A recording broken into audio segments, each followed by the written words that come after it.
Primetime local news, serving the Lakeland and Midwest regions. Good evening.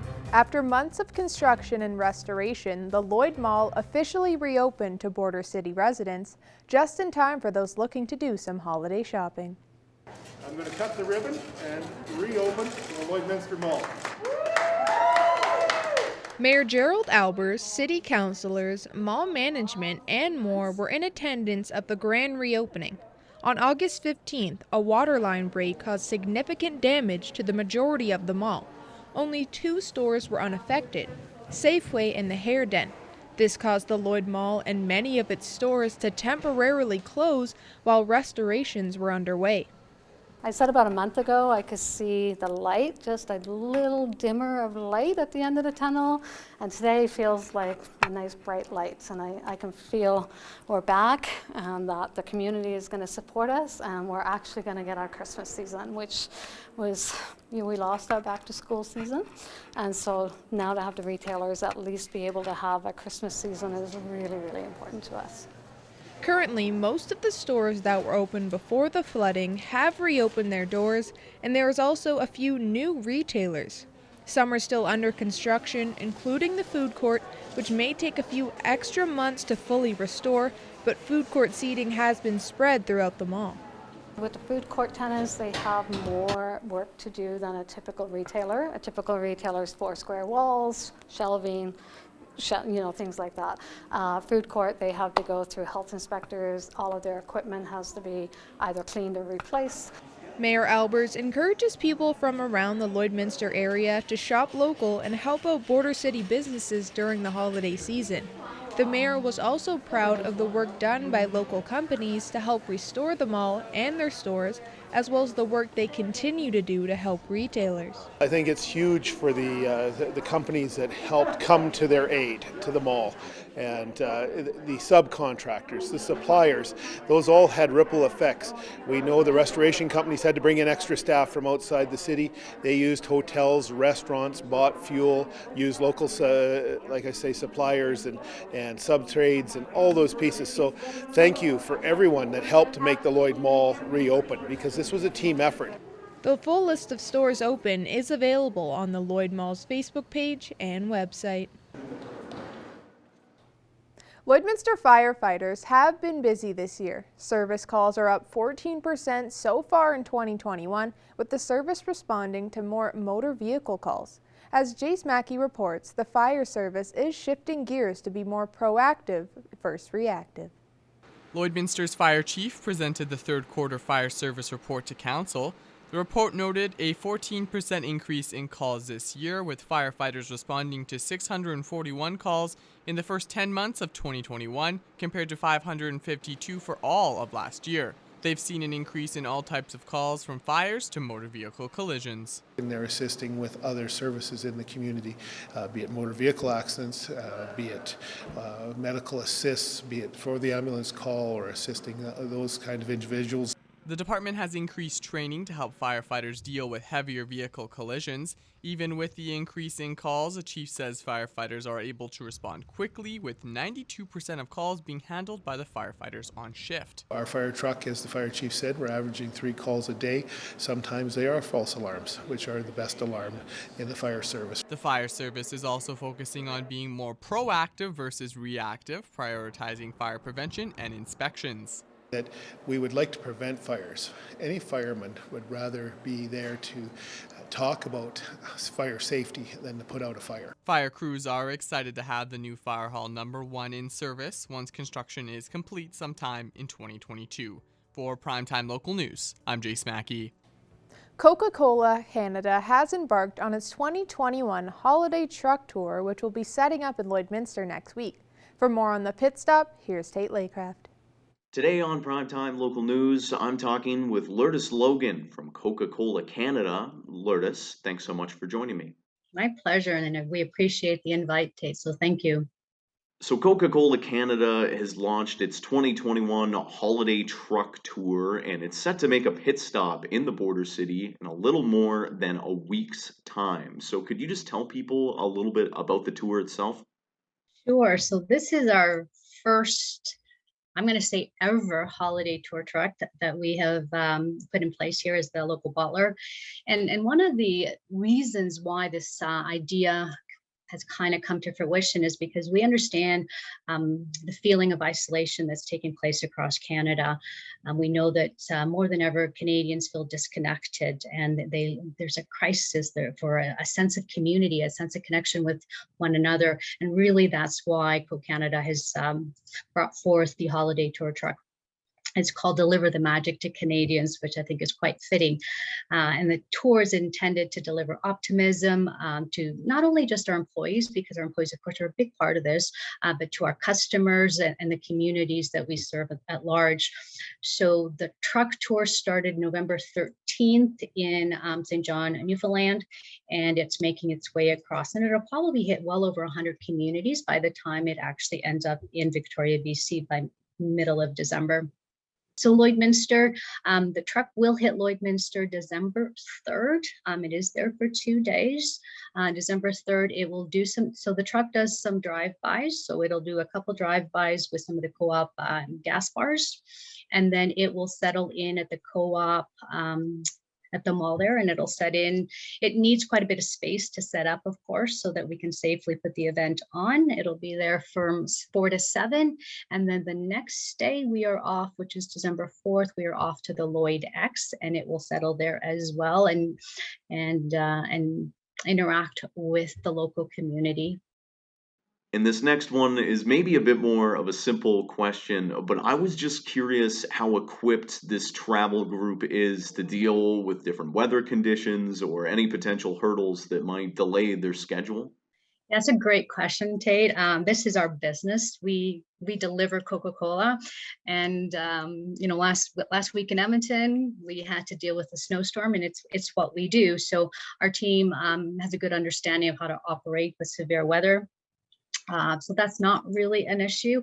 Where, of course, we may make some changes and pivot is if the weather conditions, of course, pose safety issues for our employees as well as consumers, at which point we will pivot and make some changes. We were at Festival of Lights last weekend, and it got pretty cold, quite windy. So our organization provided everybody with a wonderful toque and some really nice mitts so that they're all warm to be outside in the event and supporting. And then we do have a good amount of employees volunteering so that we can take turns and go warm up if it does get a little bit chilly. Most of the guests that we are seeing come through, they're quick. They come in, they ooh, they ah, and it looks beautiful. They take their picture with their family, sometimes lots of pictures, and our employees will also help take pictures. And for people who are keen to learn more, where's a spot that they can go online to get updates from the tour? Yeah, so deliverthemagic.ca. All one word. You can go on there, you pick your location. And so for us, you just pick Alberta, and it will show you every town that the truck will be at. Last week or on Sunday, we were in Leduc, and Leduc? No, Sherwood Park. We actually had a family that drove 8 hours to come see the Coca-Cola truck because the area that they were in didn't have one. But yeah, check the site, and it will tell you all the communities that the truck will be passing by. Thanks so much for doing this, Lourdes. Now Shelby Clark will let us know if we'll have the chance to make some snowmen.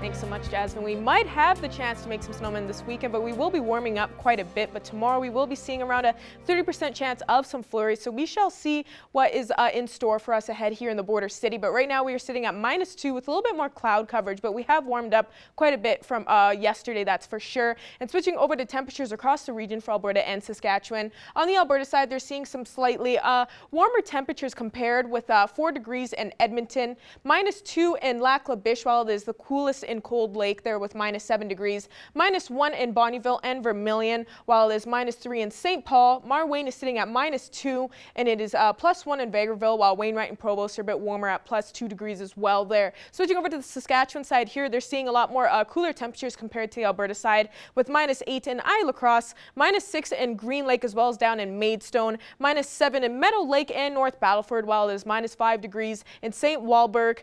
Pierceland is sitting at -3 degrees, and Macklin's the warmest, sitting there at +1. But for North Battleford overnight, they will be going down to a low of -6 throughout the night with a little bit more cloud coverage, so they won't be seeing as cool as the night as they were seeing yesterday. And tomorrow they will be seeing a warmer day as well with +1, and they will be seeing just slightly more cloudier skies. Switching over to Cold Lake, they will be going down to a low of -3. They will be seeing a little bit more clear skies throughout the night. Tomorrow they even will be seeing a little bit more sun peeking behind those clouds with that +2 for their high there for tomorrow. And here in the border city, we'll be going down to a low of -1, so we will be seeing a warmer temperature throughout the night tonight.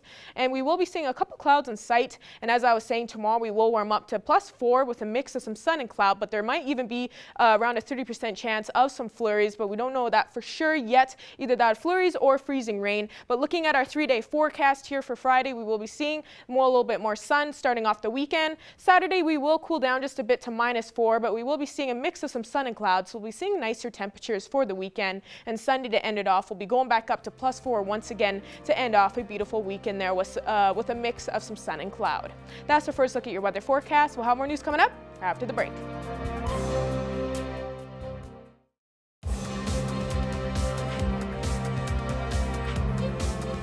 The 2021 high school football season will come to a close following the weekend. The provincial finals will take place in Edmonton, where one Lloydminster school is looking for their first Tier 3 championship. Evan Kenny reports.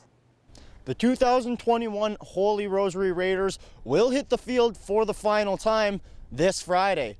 They'll play at Commonwealth Stadium in the provincial finals against longtime provincial rivals, the Cochrane Cobras. You know, when you talk about a team, this is one of the best teams. It might not be the best group of athletes we've ever put on the field, but as far as teams go, these kids are all in, and they're a team in every sense of the word. The Raiders cashed their ticket last weekend with a 43-0 win over Sturgeon Comp. We always say the weather's not going to impact the game, but certain conditions impact the game a bit. You know, we couldn't maybe perform to the level that we've been at all year as far as displaying a lot of the skill, but you know, the kids persevered, and at the end of the day, we came out on top. Cochrane has won the Tier 3 provincial title 6 years in a row. The 5 most recent came against Holy Rosary. It's going to come down to, you know, which team makes the fewest number of mistakes, and you know, we like our group, and we've progressed a lot since the start of the year, and it's going to be a battle, but you know, we're excited for the opportunity. A historic season, only giving up 7 points to date, could be capped off with an undefeated record. This would be just the second perfect season in school history. Evan Kenny, Primetime Local Sports. Now Shelby Clark will take another look at your forecast.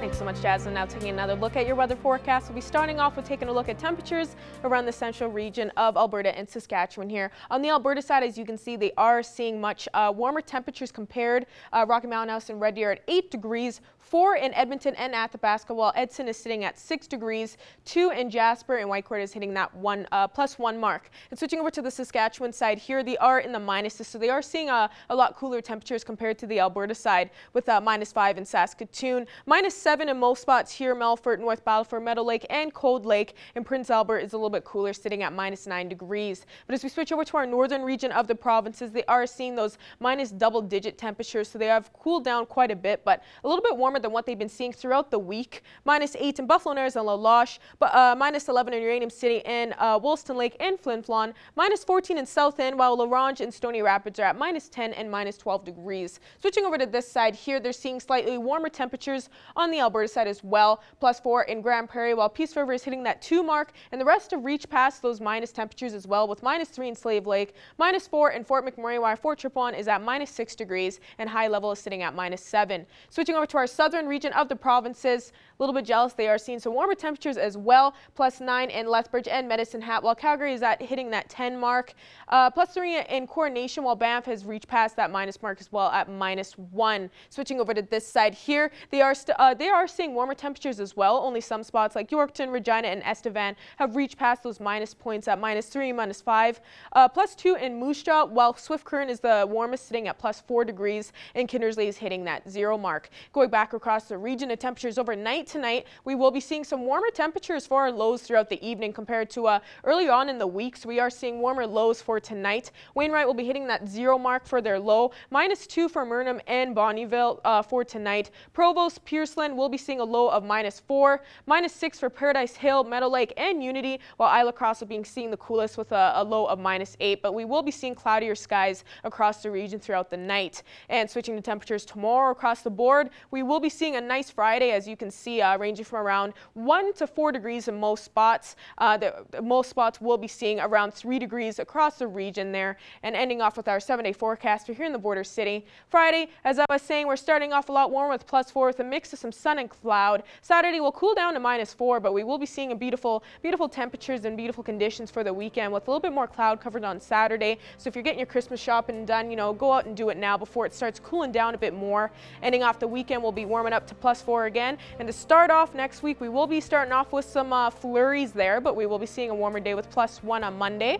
We'll be continuing that on Tuesday as well with a mix of some sun and cloud. Then Wednesday, we will see a little bit more sun peeking behind those clouds at +4 degrees. And Thursday, we'll be seeing that 0 mark. That is another look at your weather forecast. We'll have more news coming up after the break.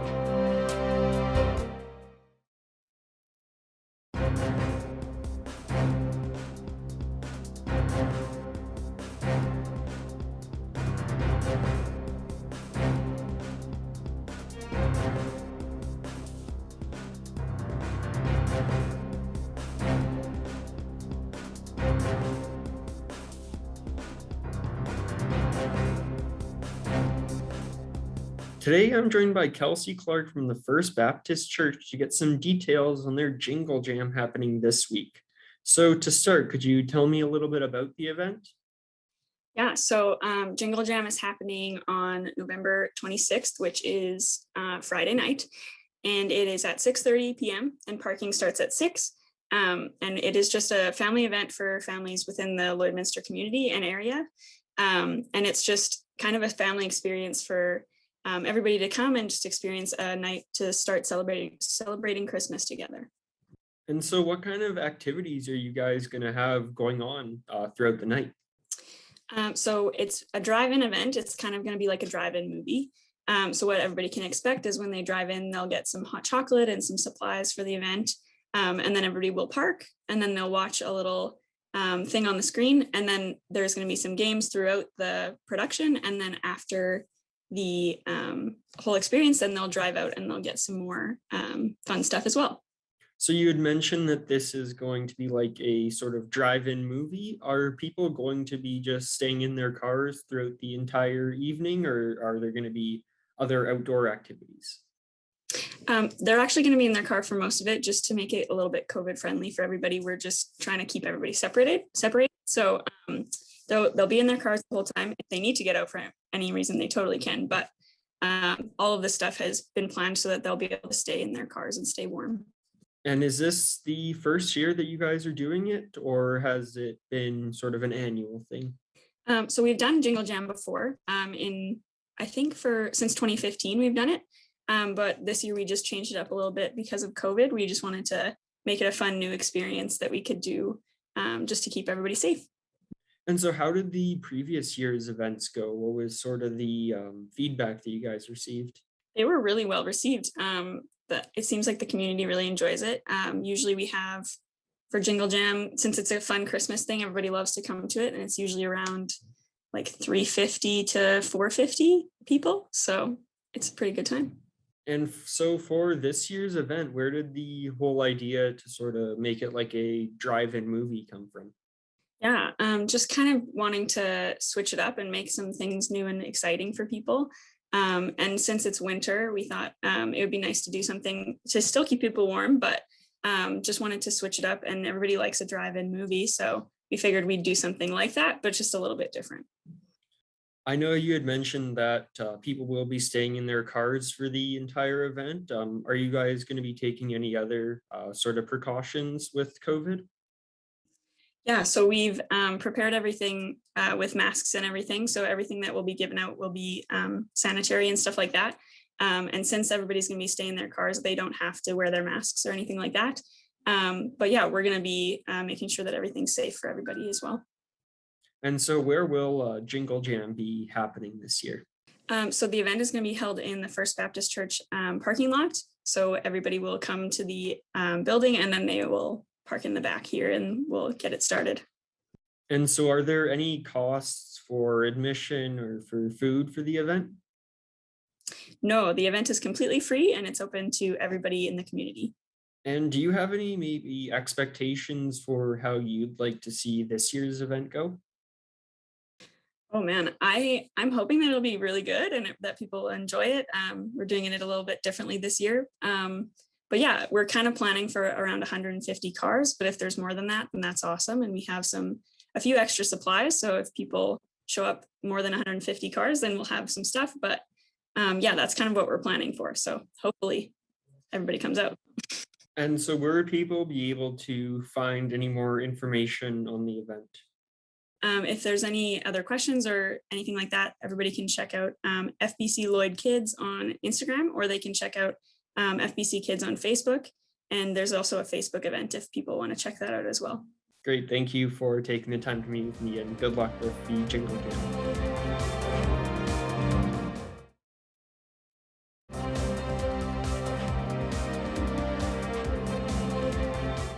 Joining us today for Primetime Local News is Tiggerly Campbell and Brad Gallimore with Lloydminster and Vermilion for Equity. Thank you so much for taking the time to speak with us. Now, we are talking about a post online about a huge donation drive in December. Can you tell us more about this? Yes, so the donation drive is being held on Sunday, December 19th. It is going to coincide with our Street Team Days, so we're able to hit both. We are accepting winter clothing, jackets, sweaters, snow pants, ski pants. We are in really big need of those. Hygiene products, sleeping bags, and monetary donations that can be sent to our email. Ours is being held on December 19th. There's also one being held in Calgary on the same day, December 19th. And the one that's being held in Edmonton is being held on December 4th. Now, who is the drive in collaboration with for all of this? We're collaborating with a Fight for Equity and E2S, the Edmonton Two Spirit Society in Edmonton. And I think that's it, Brad. And in Calgary, we'll be members of BLM YYC in collaboration with getting donations for Bear Clan Patrol in Calgary. And then the Edmonton one will be collecting donations for Water Warriors YEG and Bear Clan Edmonton. How many of these drives does your group like to have throughout the year? Is there going to be more coming up in the future? There will be multiple ones in the future. As to how many we like to have, I don't think that there's a set number, especially with us starting up Street Team. We are having them more frequently because we are just going through the donations quicker, especially with winter coming up. They're layering up clothing, so we're going through it a lot more, especially the hats and the mitts and the hand warmers and things like that. And I know you've already listed off a few items so far, Tigger, earlier on in the interview, but can you go a little bit more in depth with what the most essential items are needed for this drive, just for people that might not be aware and so they can know exactly what they can come and bring? Brad, do you want to take that one? Yeah, so some big ticket items like long underwear and socks, specifically new underwear, sorry folks. But we are looking for, like, those are really good to have. They go through really fast. One day in the snow, your socks are done, right? So especially like big boots, big winter boots. And then again, the jackets and the sweaters are very important. And then of course, keeping our hands and our toes and our extremities warm. So the mitts and the toques are always pretty much anything you could think of if you were going to a football game in late December. For people that might be busy or they might accidentally miss the drive, of course, what other ways can they help support? They can share our posts. That's one simple way that everyone can support. They can make a monetary donation. If they're not able to come on the day, we do have a drop-off location at Residence in Recovery where they can drop donations off there. Or you can also reach out to myself or Brad and schedule a drop-off or a pickup. Perfect. Is there anything else you'd like to add just for what else is coming up here? Well, before we get to what's coming up, I will mention, so tents and sleeping bags are another huge ticket item. They come in really handy in the winter. Keeping yourself out of the wind and the cold is vital and important and will save lives. So if you have some camping gear that you're especially not using right now, we would really appreciate any donations of that caliber. Absolutely. And for the sleeping bags, the regular sleeping bags are really good. But especially with the winter months right now, we are looking for Arctic sleeping bags that are able to withstand temperatures of up to 100 or minus 50 and lower. Is there anything else you'd like to add with what's coming up in the future that people should know about? So on Sunday, it will also coincide with our street team day. We will have street team at 1 p.m. At 2 p.m., we are organizing a solidarity event with Wet'suwet'en, and we will be starting at 2 p.m. at the RCMP building. Perfect. Well, once again, thank you both so much for joining us today. Thank you so much for having us, Shelby. Thank you. Ending off with taking a quick look at your 7-day forecast. Yes, we'll be warming up this weekend. Saturday we'll see -4, but we'll end off warmer on Sunday with +4 with a little bit more sun there. And starting off next week, we will be seeing warmer temperatures with +1 on Monday and Tuesday. Also starting off with a high chance of some flurries for the week. And Wednesday and Thursday we'll see those plus marks as well with +4 on Wednesday and 0 on Thursday. Thank you for joining us on Primetime Local News, and you can catch the second hour on CITL.